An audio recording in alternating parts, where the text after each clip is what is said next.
Welcome sa zip9.com.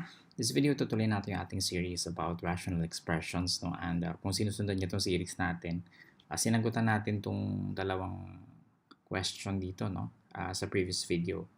We multiplied these rational expressions, and sabi ko sa inyo sa previous video ay tuturuan ko kayo kung paano gumamit ng cancellation.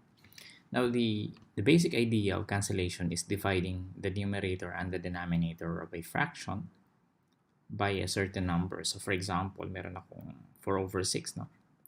Paano ko gagamitin yung cancellation to reduce this, no? So, maghahanap ako ng number, no, na parehong kung pwedeng i-divide dito itong mga to, no, yung 4 at saka 6. So, and I think this is obvious that I can divide both numbers by 2. No? So if I divide this by 2, this becomes 2. If I divide this by 3, by 2. Kung ano yung divide mo dito, ganun din dito. So if I divide this by 2, I get 3. Kaya magkakaroon ako ng 2/3. No? Sa mga variables naman, for example, x to the 5th over x to the 4th y, no? Well, yung magkaparehong variable, syempre, pwede kayo mag-cancel. No? For example, x to the 4th at x to the 5th, pwede natin i-cancel yung x to the 4th, di ba? Kasi x to the 5th is the same as x to the 4th times x, no? So, meaning, pag nag-cancel tayo ng x to the 4th, meron ba tayong matitirang x sa itaas? No? Ito, wala na to. So, x to the 4th divided by x to the 4th, magiging 1. No? The idea here is we divided by x to the 5th by x to the 4th, no? Dito ang divisor natin dito ang divisor natin ay x to the 4th. Kaya x to the 5th divided by x to the 4th, x na lang yung natira. And x to the 4th divided by x to the 4th, 1 yung natira. No? 1 yung quotient. Meaning we have x over y. Okay? So that's the idea. You divide both the numerator and the denominator by a certain number or even a variable. No? So, gagamitin natin yung idea na to answer these two questions. No?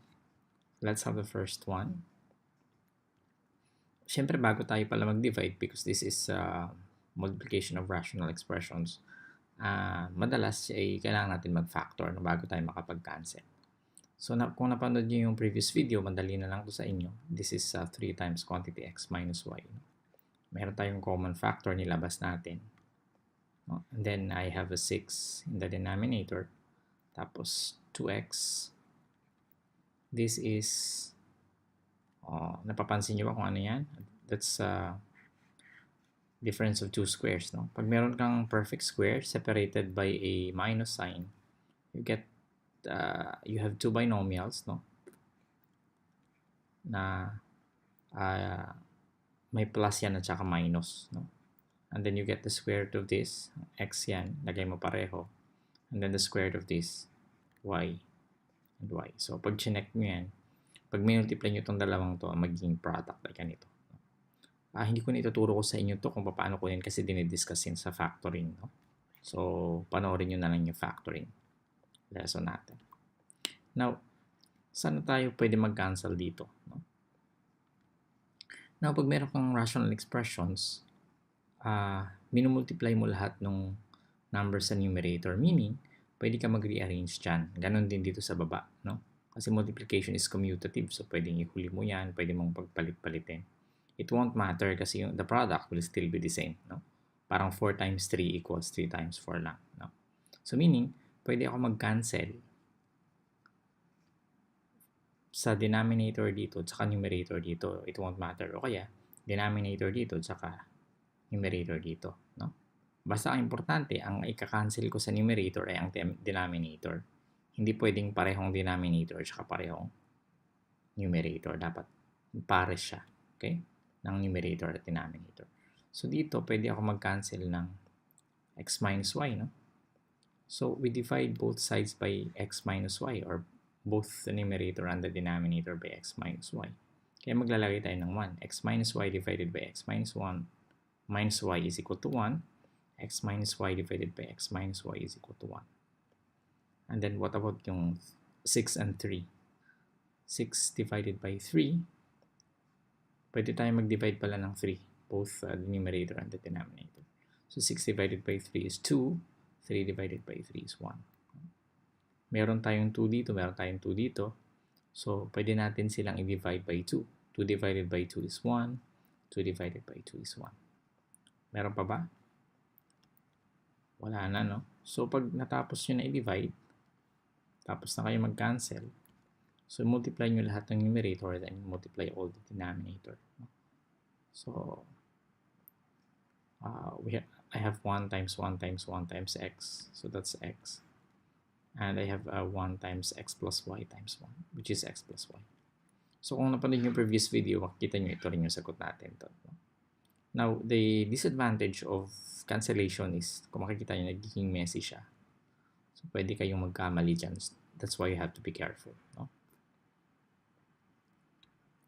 What about number 2? So, number 2, I have a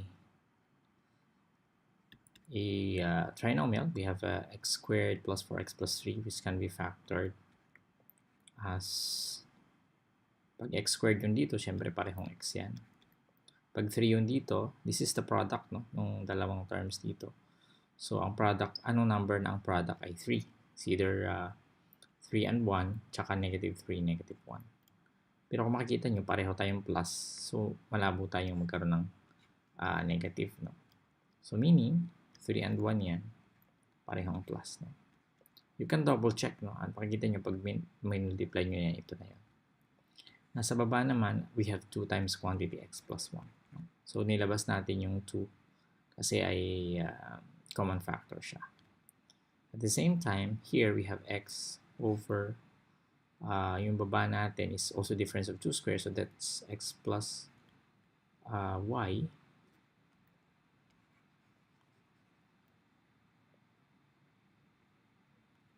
No, I think this is not x squared minus y squared, but this is x squared minus 9.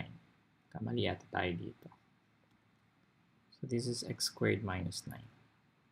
So, magiging x plus 3, no? Times x minus 3.